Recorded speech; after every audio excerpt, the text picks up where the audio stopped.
It's probably the highest proportion of the data. But that coupled with all those other sources, that's that gold standard that I'm talking about. I think that this is going to open a lane for services to provide what the BLS does. I think there's going to be demand or research into how payroll data can be processed and captured among large hedge funds on their own or by some consortium or cooperative in order to basically create their own proprietary data. Because this public service, this kind of public good that BLS data has been, it may not be as good. And that it's being called into question on top of it, that only compounds any initial equivocations you had about it to begin with.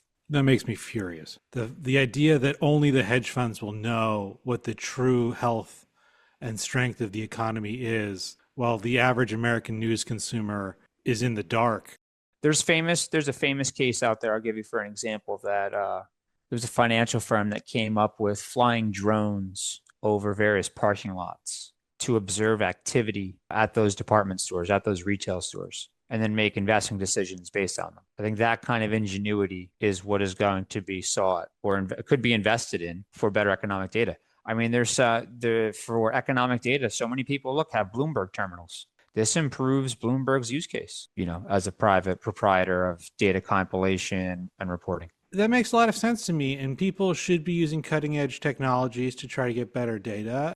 That's not the point. The point is that nobody can get better data on this, more comprehensive data on this than the United States government. I didn't know this. Fully a third of all employers are submitting survey data for each survey, and they do so over a 2 to 4 year span. So this is no political poll. There is no political poll that is speaking to a third of an election.